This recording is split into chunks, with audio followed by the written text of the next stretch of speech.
Welcome back to my YouTube channel. Our topic today is I show you how to set up and how to install this Omron Twin Timer. Twin Timer because on and off operation. Mostly this one, we use this to the oven heating controllers. Easy to install and how to set up. Madali lang to. Papakita ko sa inyo paano install. Ito ang pinaka-output niya is like a heat on and heat off to control the heat para hindi masunog. And this one here is R is reset button and S is signal.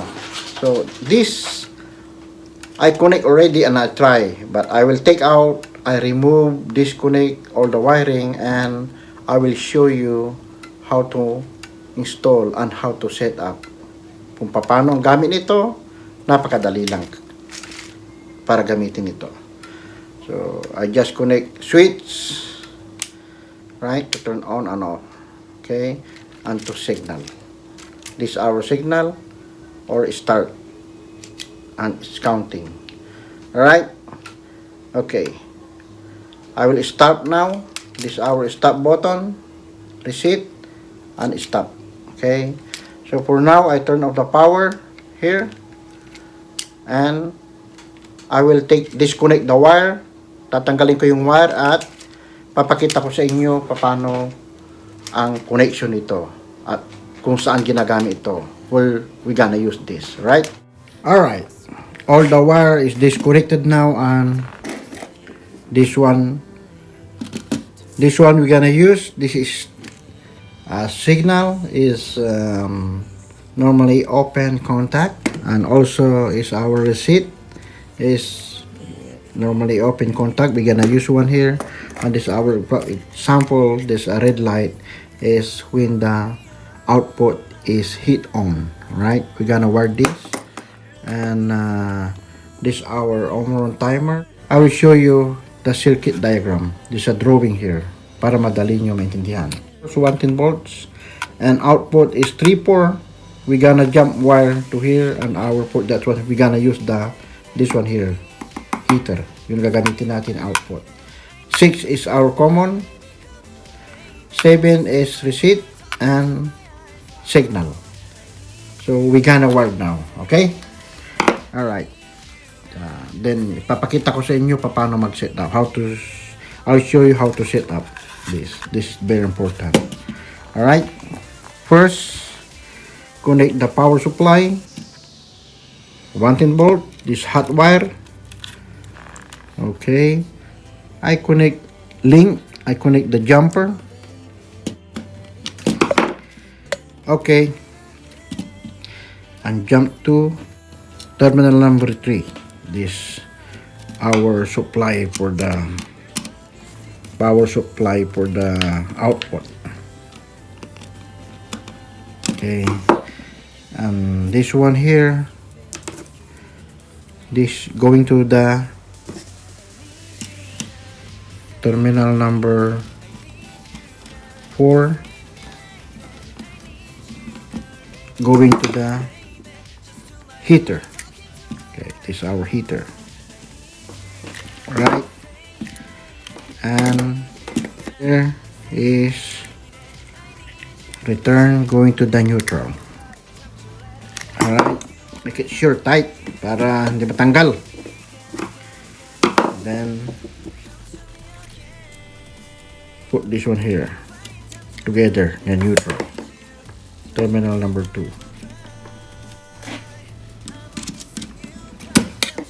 Okay, supply done, and output is, we have already output, and I put link jumper to the 3 and output going to the heater. Okay, next, terminal number 6 is common, going to reset button and connect common first. Number 6 done, going to reset button here,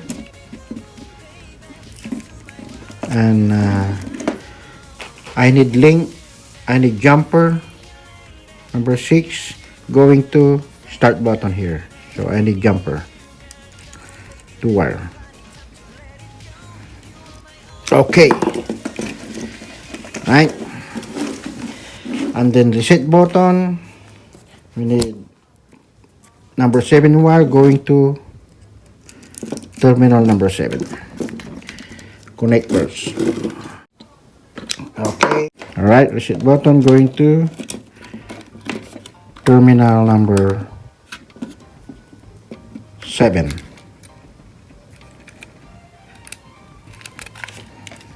All right. Okay, and this one here, we're gonna finish this first. Jump to the signal button wire.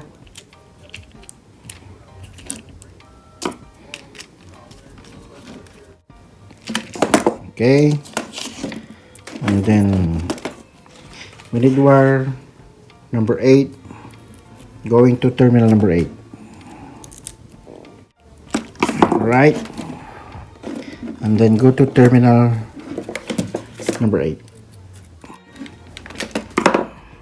Make sure tight para hindi na makalas. All right, connections done. This is only example, because supposed to be heating controllers, timer, supposed to be mounted in the cabinet. Dapat yan nakamount sa cabinet yan or wall para easy to install. But this one only tutorial, and this one supposed to be, this is heater. Okay, and this one in the oven, this one we're gonna use limit switch. When oven forward, this normally open signal is energized, and signal for counting heat on and off. That's why they call timer, because on delay and off delay. And this is a reset button. When going back, hit the, when the oven finish cycle, going back, and then hit the switch, then stop counting. Now this is timer. I will show you how to set up this Omron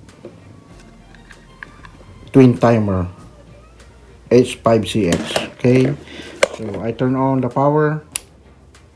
Okay, now before you make sure the setup, supposed to be the setup is, we gotta put in twin timer here. Press the mode here, this mode, and the first one here, press mode first, start, hold, press and hold for 3 seconds to set up here. You have to go to twin, TWN, that means twin, on off, twin timer, right? 2 signal, set 1 and off, 1 is off, 1 is on. Okay, I will press mode again for 3 seconds, hold, go, and we're going to the function, go to function, put in twin, right? So hold mode again to go back. All right, so now set 1, you have to go to, let's say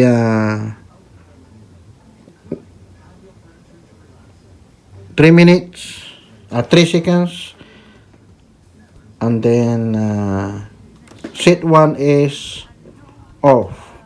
Set 2, you need to put number here.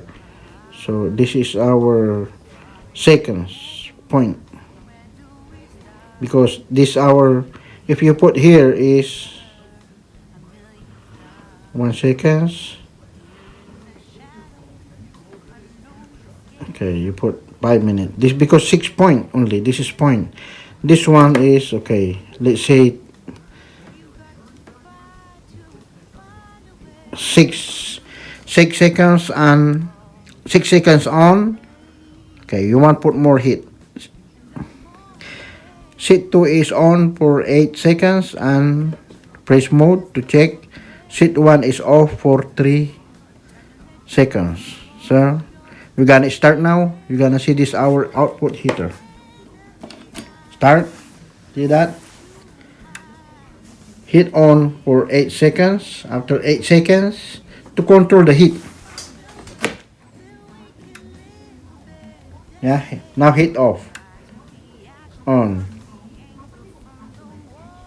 Because when oven stay in the forward. And we have another extra timer in the program, in the PLC, the program.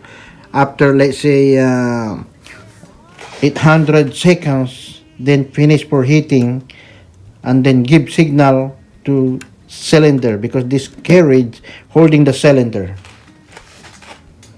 See, hit on. Alright? Hit on and off. Okay, we're gonna stop. You can stop here, reset here, or here. You see that? Here.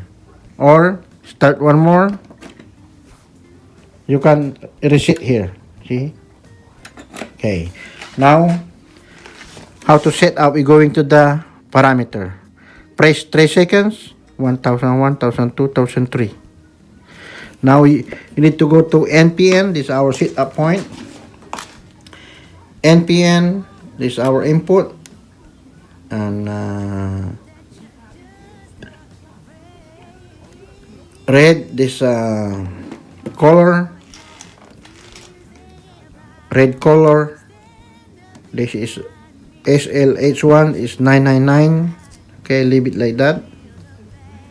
And SL2 is high 999. That's high set point. KP1 depth. K-pad protect level, leave it. This is this, leave it like that. This dip protect on one here. You can put 0 here. Okay, leave it like that. Okay, that's all. That's easy how to install and set up, right? Okay, we're gonna check. Sheet 2 is 8 seconds on. Sheet 2 is off on. That's all, my friend. Easy to install this. This is, we use this for the oven to control the heat. Ganyan lang kadali. Okay. Okay. We're gonna try one more time. Okay. When the oven forward, it's counting. Yes. Heat on.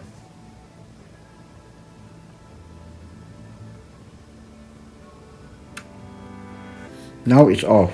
Over heater is off.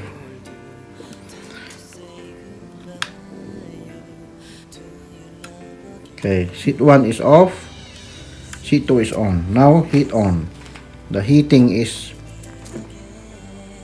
to control the heat. That's why, because kasi pag yan ay continuous ang heat, masusunog ang pipe.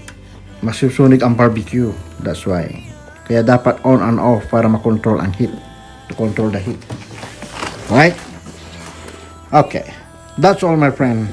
Thank you very much for watching. I hope you learn for this, how to install this twin timer. Alright? Okay. God bless to everyone, my friend, and have a great day. Bye.